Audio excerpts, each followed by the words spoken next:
What's going on, guys? I have a quick preview today for the Minnesota Vikings and the Tennessee Titans Week 5 matchup of the 2012 NFL season.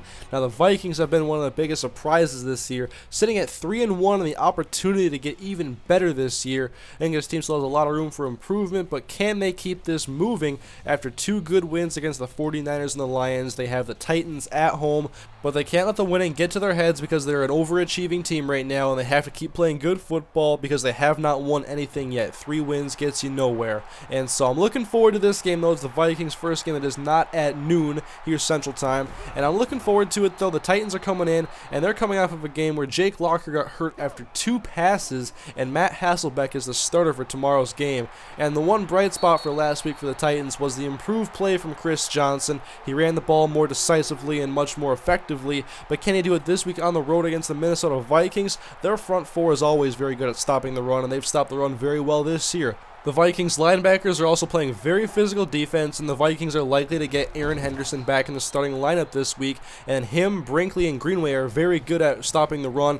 I expect the Vikings to contain Chris Johnson, and their main success, I think, is going to be if they get Chris Johnson outside in space. Maybe it's a pitch, maybe it's a screen pass, but the Vikings don't have all the speed in the world on defense, so that's where you have to attack the Vikings on the edge with Chris Johnson. And then for the passing game, Kenny Britt had a minor setback this week, and he's not going to play this week, which is very fortunate for the Minnesota Vikings. And so the Vikings have one less threat to worry about on offense. They can focus in on keying on Chris Johnson, making this Titans offense one-dimensional for a backup quarterback in Matt Hasselbeck to see if he can help lead them down the field and to score some points. Now, the Titans offensive line hasn't played all that great this year, and the Vikings front four has definitely gotten a lot of pressure in the last 2 weeks. I expect that to keep happening this week as the Vikings are at home, and they play very well at home, especially their front four, I would have to say, gets much more pressure on at the Metrodome. It is due.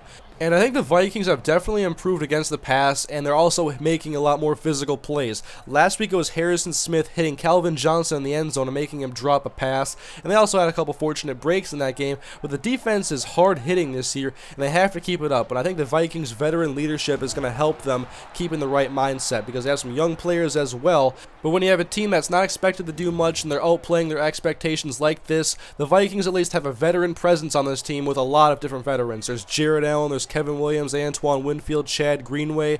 On the offensive line, you got John Sullivan. There's some good leaders on this team. I think they're going to keep the Vikings in the right frame of mind. They just have to keep executing well and playing good football. The main thing for the Vikings in this game is getting their pass offense established. Last week, they were non-existent, and there was one player that was stopped that really was the main reason why. That was Percy Harvin, who was held to under like 30 yards receiving, but he had a 105-yard kick return for a touchdown. The Vikings special teams is part of why they won last week, and the Vikings offense didn't have to do a whole lot to go down and score points. I mean, they were managing the game and they're managing the clock.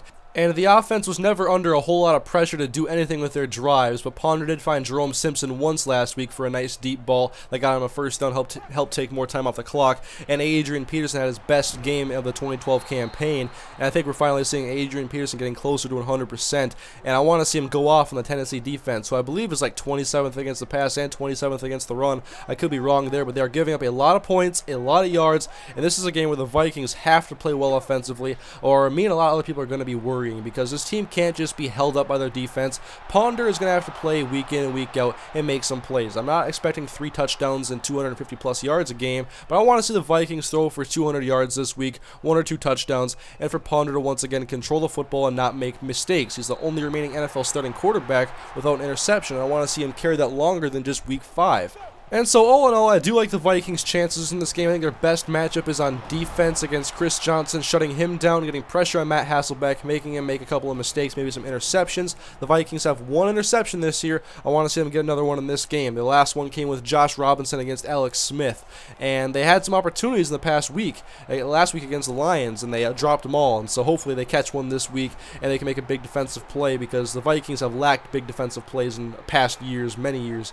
And so I'm looking at their defense definitely playing well. Hopefully offense remains balanced, and at least Adrian Peterson should be able to be very successful, but Ponder's still a question mark in this game, and I think this could be a trap game for the Minnesota Vikings. I don't expect a blowout by any means, but I do expect them to come home with the victory and move to 4-1. I have the Vikings winning by a score, let me see here, 24-16, and I think the Vikings are going to go to 4-1 and head on out to Washington, D.C. for a big matchup against RG3 next week, but as long as the Vikings get this victory, I'll be very happy. So thank you guys guys for watching. Leave your thoughts on this matchup in the comment section below. Leave a like on the video, please, if you enjoyed it. And thank you for watching. I'll see you guys later.